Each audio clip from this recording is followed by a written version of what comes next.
Nouveau documentaire d'Apple TV, Sidney revient sur la carrière de la première grande star noire de Hollywood Sidney Poitier, et notamment sur les critiques de militants et intellectuels afro-américains qui l'accusaient de jouer des rôles stéréotypes à destination du public blanc, en plein mouvement des droits civiques.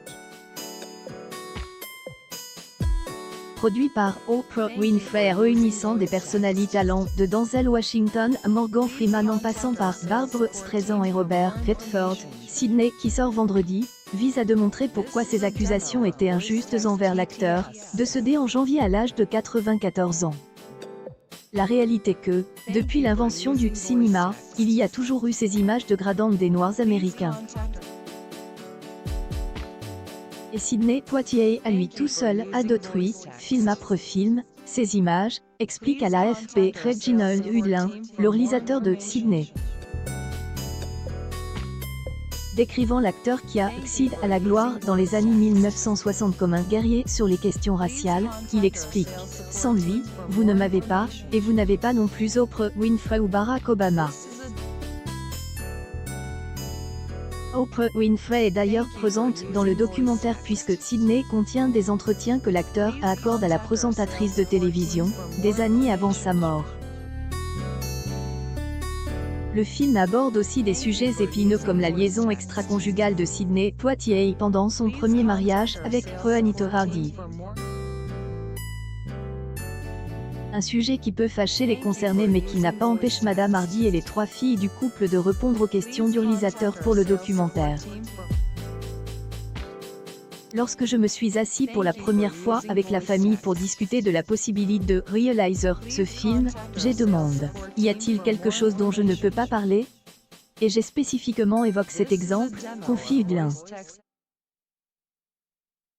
Elles m'ont répondu « Non, non, non, nous voulons dire toute la vérité. » J'ai apprécié le geste et le fait qu'elle n'était pas juste là pour raconter ce que l'on sait déjà. M'évoque également des moments terrifiants de violence raciste vécus par l'acteur. En 1964, Sidney Poitier et le chanteur Harry Belafonte avaient été poursuivis dans le Mississippi par des membres armés du Ku Klux Klan alors qu'ils livraient de l'argent à un mouvement de défense du droit de vote. Altercation antérieure avec le KKK, et une autre avec un policier blanc qui harcelait un Sidney Poitier adolescent sous la menace d'une arme, sont pressentis dans le film comme des éléments déclencheurs dans son combat, souvent occulte, pour le mouvement américain des droits civiques. Ce qui est fascinant avec lui, il ne s'est jamais laissé briser, il n'a jamais sombre dans la rancœur, explique Reginald Hudlin. Mais la partie la plus contestée de l'héritage de l'acteur reste sans doute le sobriquet des Oncle Tom, parfois lance à son encontre, une référence utilisée aux États-Unis et qui sous-entendait qu'il aurait été trop docile envers le public blanc et Hollywood. Le documentaire évoque ainsi un article du New York Times date de 1967 intitulé « Pourquoi l'Amérique blanche aime-t-elle tant Sidney Poitier ?» et qui accuse l'acteur de jouer essentiellement le même rôle, celui du héros aseptisé et sans relief.